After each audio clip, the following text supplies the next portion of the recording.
Hello everyone, I'm Anna Fisher, and it is way down deep in the Halloween season and time to talk about something, if not spooky, then at least scary and dark and very unpleasant. Not in a fun way either, because today I'm going to be talking about swastikas, reclamation, Nazis, and historical reenactment and what this means for fantasy. So kind of heavy subjects. So if you want to click out now, that's okay. I won't be showing any swastikas, but we're going to be talking about them a lot. So not all that long ago, I got into kind of a bit of a tiff on Tumblr with a much more popular blog, a clothing blog that showed, posted all kinds of pictures of historical reenactment and modern fashion and vintage wear and people wearing, historically wearing historical clothes, all kinds of things. And Mira apparently really wants me to be, to pat her right now. And this was a blog I liked a lot. Let's be real. I have a strong interest in clothing as far as something to write about, as far as, what people wore, textiles. I have been getting a lot of inspiration for that from my most recent book. So it really made me sad when I was scrolling through and I ran across a giant picture of a swastika on that blog. It was, I was on my dashboard scrolling and there it was. And this swastika was in the context of a group of reenactors reenacting the Latvian Iron Age. And I contacted the blog runner and asked if they could please tag that, and got no response. Meanwhile, another blogger on the post was like, holy crap, that's a swastika, what's that doing there? And the blog responded to them, not including anything they said, just, making a post, about how this was not a swastika, it was a sunwheel, and swastikas were a prominent symbol throughout the world, and sunwheels like this were very popular in this region. And anybody who thinks that this is in any way sinister or Nazi-like or wishes this to be tagged is, doesn't have any respect for historical accuracy and cannot see past their own biases, and this is terrible. Great. Thanks. So I responded to that with, basically calling out the problems in the reenactment community with the presence of Nazis and how that symbol has been completely recontextualized by the oceans of blood the Nazis spilled, and how letting it go uncommented on is kind of a problem. And so I got told that I was, not by the blogger, but by other people, that I was delusional and needed to go outside and touch grass and and that this was what was wrong with the internet today. And very, very few people thought that this was in any way a problem. This post got a lot of notes, and almost none of them were, swastika? This was a post that was, nobody else seemed to have a problem with except for a handful of people. And I was, I didn't feel very good about this. I felt, kind of sad, and like maybe reenactment groups, historical people with an interest in history need to, remember that indeed there are people who have been hurt by this history, and that throwing symbols around willy-nilly, what you wear, how you act has consequences. But not a whole lot you can do about it, right? You're one person, you're part of the marginalized group, nobody's going to listen to you when it's, either listen to you or have fun. So I let it go, unhappily. then another YouTuber, another Jewish YouTuber actually posted a video about the dangers of using history as an escapist fantasy, specifically because of the histories of marginalized groups and how they have been left out of our shiny histories, and how often the way we act and the way we dress reinforces power structures today. And so I shared what happened in a comment on that video, and the person who made the video was, liked that comment. It was, fine.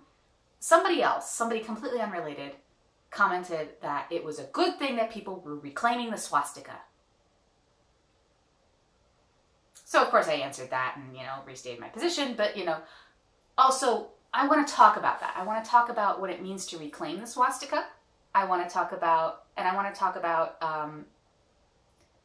what this has to do with the fantasy genre. So when you reclaim a symbol, I don't think you can really reclaim a symbol if you aren't part of the group who have suffered under it. For example, and this is something that happened recently in the costumer community, apparently, I did not know about this until recently. If you are a white person who goes to a plantation wearing antebellum dress, are you reclaiming something? Are you reclaiming that dress? Or are you just engaging in some cosplay, some plantation slavery cosplay? I think it's the latter. So in this case, it gets complicated because the Nazis were horrible to a lot of groups of people. And they did want to kill off all the Slavs. They wanted all the Slavs to die and go away, and all these non-German peoples of Eastern Europe to die and go away, so that they could then take over that land in a way that they compared to what the U.S. did to the Native Americans. Yeah, fun. So that they could steal all this land, turn it into farms, and have it be living space for the Germans. Now, I mean, that's nauseating and horrific, but it's important to tease out the way they felt about the Slavs versus the way they felt about the Jews and the Romani. The Nazis saw the world in terms of a Darwinian survival of the fittest race. And they thought that the Slavs would all die out of disease and being penned in and being treated horribly because they were a weaker race. That's not how they felt about the Jews and the Romani. The Jews and the Romani to them were parasites and insects who were destroying the Aryan race from within. They were corrupting and polluting, and they were, they might be less valuable, less good, but they weren't necessarily weaker. There's a lot of sort of complicated weirdness about the way fascism is always simultaneously weak and needs to be rescued, and strong, and how this serves to bolster its identity and its, bolster its credibility in the eyes of the people who identify with it. But, leaving, most of that aside, the very simplified version is, the Jews are our enemy. The Roma are our enemy, and they will destroy us from within. And that is not how they saw the Slavs. That is not how they saw the Latvians. That is not how they saw Eastern Europeans in any way. They saw them as just weaker and would, they were second priority. They would die. Their time would come. But they didn't need to, throw them in Auschwitz and destroy them all now, or they would, keep Germany from winning the war. So they also died in lower proportion, and they were treated badly, but not nearly as badly. They weren't slated for elimination during the war. And 1/3 of all Slavs were not murdered. 90% of non-Germans living in Czechoslovakia, or in the Czech Republic and the Republic of Slovakia, were not murdered at the time. Yeah, they faced a horrible situation, but they weren't the primary targets of the Nazis. And today, there are resurgent ethno-nationalist Nazi clones, some of whom, you know, of course, are in Germany or are in places where the people are sufficiently Aryan, bullshit term. But some of them aren't. Some of them are in places that are very Slavic, very white in other ways. And those groups just conveniently substitute their group for Germans in what they consider Aryan or white, and go on about their business. And they use the same symbols as the OG Nazis. Hello, Editing Anna here. After I was finished making this video, I decided that I did in fact want to show you guys some versions of the Latvian Ugenskrust. Sorry for my terrible pronunciation.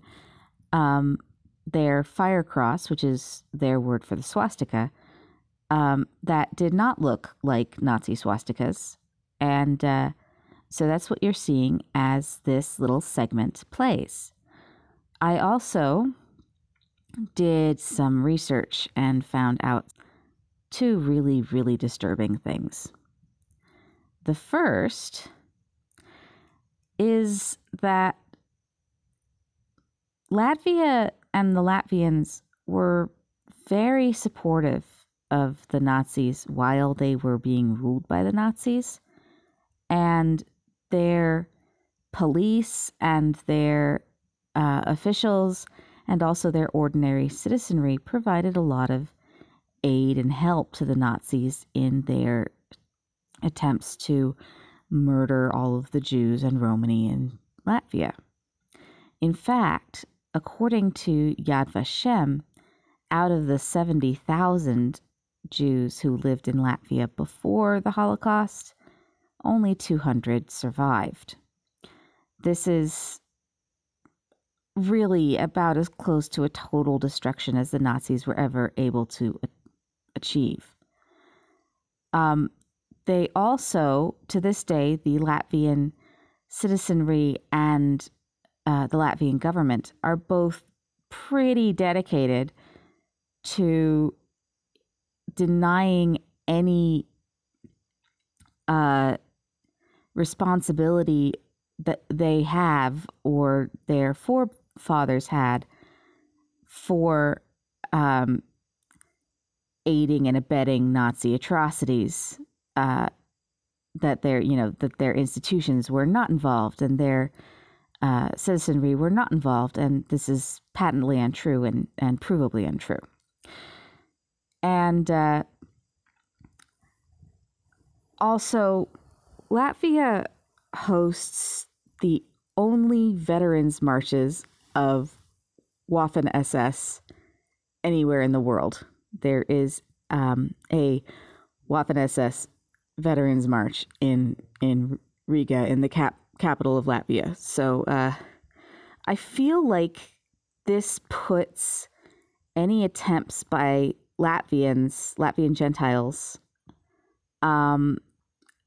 non-Romani Latvian Gentiles, to reclaim the swastika or to use it in reenactment in a different light, especially given that, as I demonstrated, if they wanted to use an Ögenskrust in their reenactment, they had plenty of options that did not look like the Nazi swastika.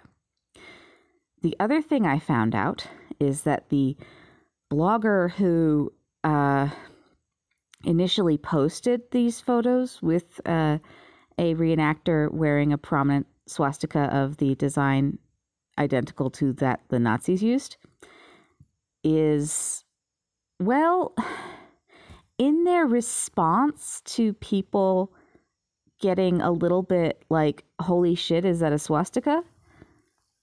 They first of all, they didn't actually respond to any individual. They just, quoted from a website about Latvian swastikas and how it was horrible and sad that they were no longer allowed to use them or able to use them in public contexts where other people might see them and misunderstand.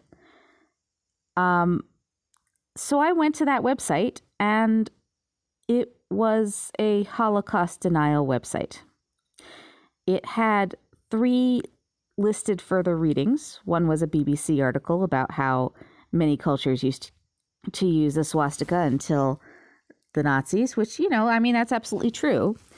And then the other 2 were a Holocaust denying historian, or I should say a historian who believes, a Latvian American historian who believes that the Jews are in a conspiracy with the Germans to dilute responsibility for Nazi crimes away from just the Germans so that Jews can extort money and sympathy, which is a form of Holocaust denial and absolutely grotesque and whoa.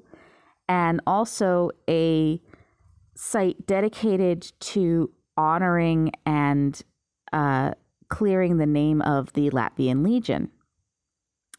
The Latvian Legion was a division of the Waffen-SS. So that's actually one of the legions, the legion that there are veterans marches for.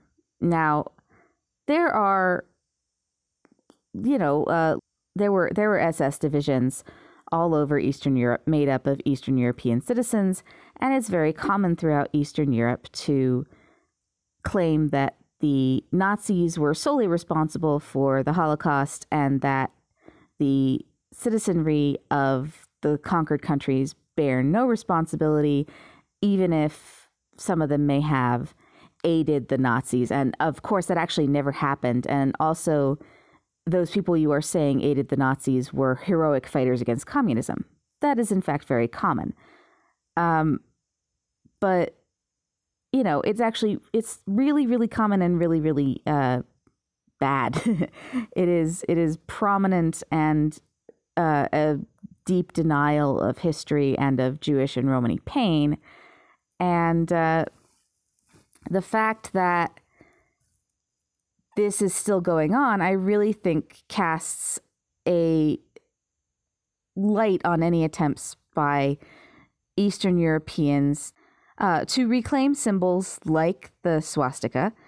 And I really think that it says a lot that the blog, Sartorial Adventure, which I was previously not going to name, chose to not vet their source and instead, I guess, just posted the first thing that said what they wanted to hear about the swastika and its use by Latvians, to tell people who were disturbed by seeing it in a post to shut up. And I'm actually really still very disturbed that, 1, that they did that, and 2, that nobody noticed. So I wasn't going to name them before, but I'm going to name them. I have decided to name them. It's Sartorial Adventure on Tumblr.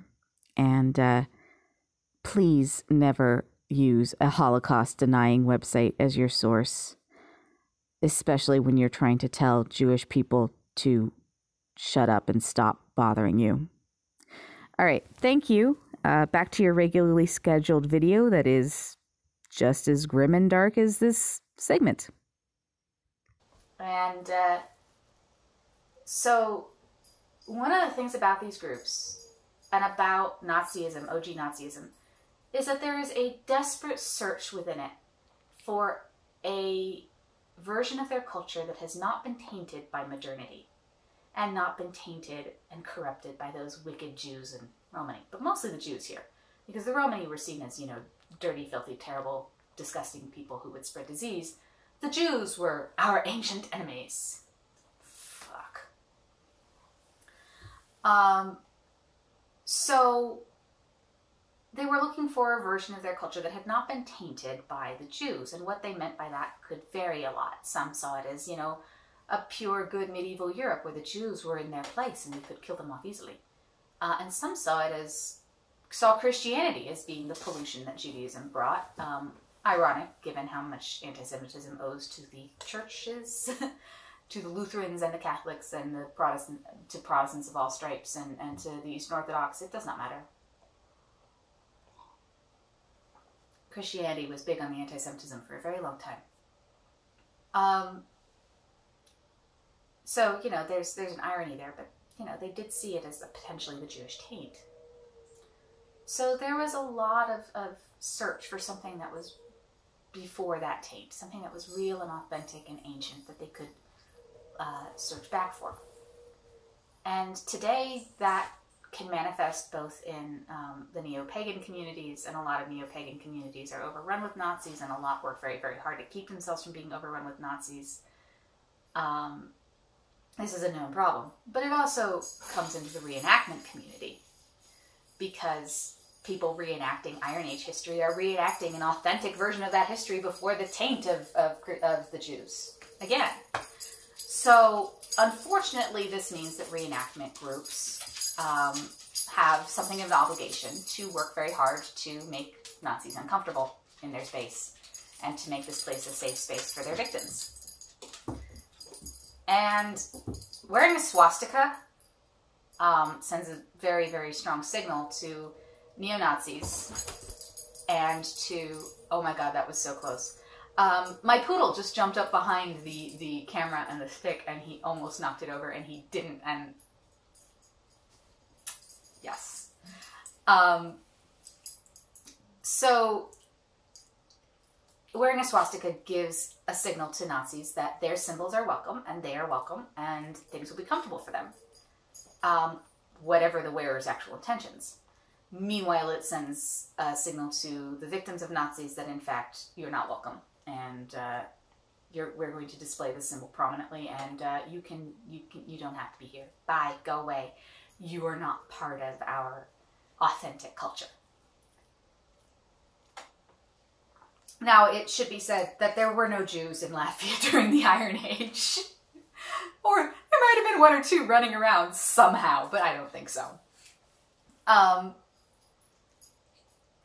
But it sends a signal to modern Jews that they're not welcome. It sends a signal to modern Roma that they're not welcome. And ultimately, I think that it is possible to wear a swastika and say that this is a symbol that was very popular in the Iron Age as the sun wheel and had a very different meaning than it has now thanks to the Nazis, and that we're wearing it as a show of historical authenticity. And, you know, this is how we feel about Nazi ideology. And this symbol did not have that same connotation at the time, and we have XYZ ways to deal with Nazis trying to come into our space. And to loudly and constantly recontextualize it in the context of the Iron Age as opposed to in the context of modern history. And let's be real, no reenactor is wearing it without a thought to modern history. They are, you know, people wearing it now are always going to be either saying, I'm going to respond to that modern history, or I'm going to ignore it. You can't have a pure use of that symbol that doesn't have anything to do with that modern history anymore. That modern history has forever colored that symbol's use. So you can do that. Unfortunately, it's the only thing you're going to get to do while you wear that symbol. You are going to have to keep loudly and repeatedly recontextualizing it, but you could do that, and that might even have some value. Especially as you loudly reiterate that Nazis are not welcome here, and that we are working to be a safe space for their victims and their targeted groups. You also need to tag it because, like, I'm sorry, the Holocaust wasn't just something that happened in the past. there are still Holocaust survivors around. And there are still people who are, of course, not Holocaust survivors who were targeted and harassed, persecuted, and cruelly mistreated under that symbol. I was stalked for years by somebody who decided that that symbol was the way to go, and who was an anti-Semite who thought that swastikas were a great way to torment a Jewish girl in his high school class. You know, that is something you have to deal with. Because the Nazis are always watching. And that is where things get relevant for fantasy. Because another place where Nazis and their clones enjoy hanging out is reading fantasy novels. A lot of them are big fans of fantasy. And it makes sense, because fantasy, for a very long time, had a kind of a track record for portraying a sort of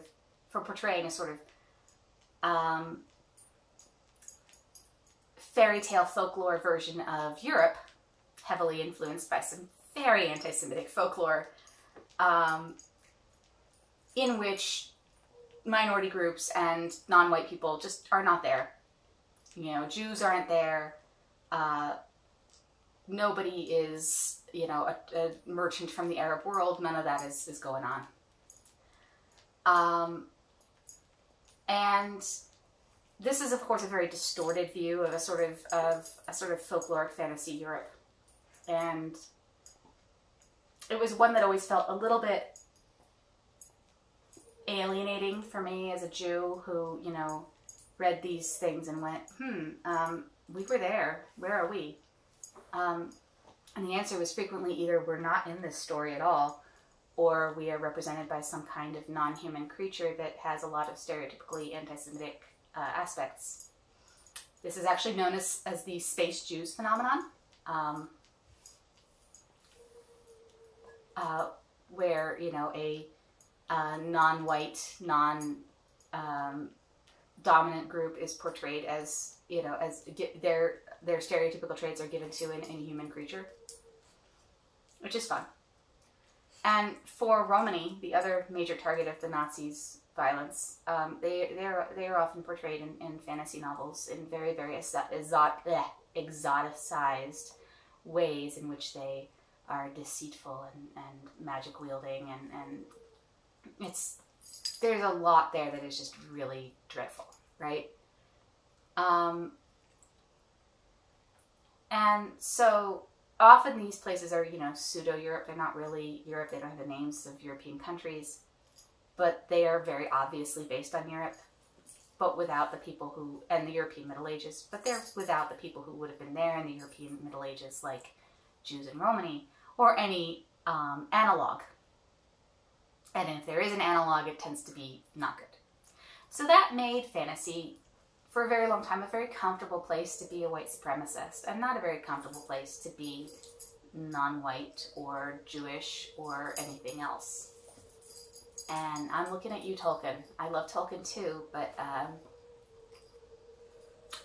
he sure liked his very white casts and his very white groups and his very exoticized and vilified non-white people in The Lord of the Rings. He definitely did, and that's a real shame, and something that I have to deliberately ignore and prepare myself for. And that's something that a lot of non-white fantasy readers and Jewish fantasy readers, etc., have to, you know, do. And non-white Jewish fantasy readers, because there are definitely those too. And it's something that, of course, is going to signal to all of your white supremacists that this is a good place for you. So it's important to know that that is the history of the genre. And sci-fi people, you're not off the hook here. There is a lot of colonialism in the history of your genre. And remember, the space Jews were called space Jews, not goblin Jews or fantasy Jews or Jewish dwarves. It's space Jews. There's a reason for that. You know, there were a lot of aliens who were basically Jewish or black or in like the worst, most stereotypical ways. Or Native Americans, that one's popular. So, you know, this is something that is applicable to both, to sci-fi too, though the Nazis tend to flock to fantasy because of the idealized Europe thing. So when writing something, it is very important to recognize that part of your audience are going to be neo-Nazis and white supremacists. So what are you doing to make this book alienating and uncomfortable for them, and to make it comfortable and kind and welcoming, maybe not comfortable, but welcoming to their targets, to non-white people, to Jews, to Romani, to Black people, to Native Americans, to East Asians, South Asians? What are you doing to make your work comfortable and welcoming and not alienating to those people? And what are you also doing to make it alienating and hostile to neo-Nazis and their readings? Because the Nazis are always watching, unfortunately. And that is something that, you know, as a Jew, I have had to confront in my own life. The Nazis are always watching. And everything we do,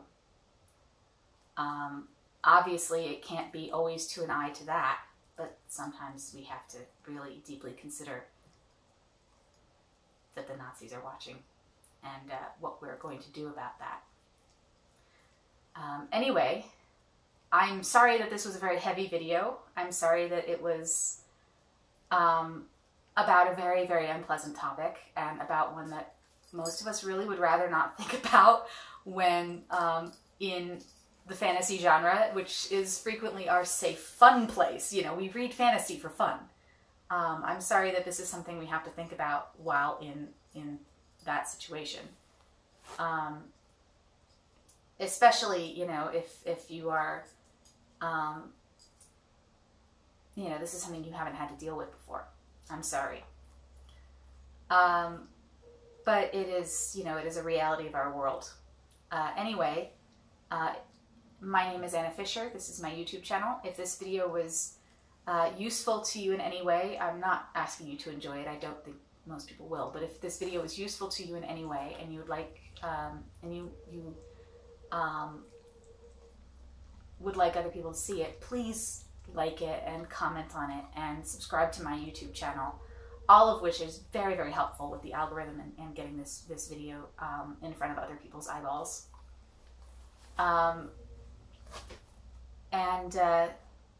My social media links are in the description below. I hope you had a lovely day so far. I hope this video didn't ruin it entirely. I hope your day, if it hasn't been lovely so far, I hope it gets better soon. Bye-bye for now, and I hope to see you in the next video. Bye.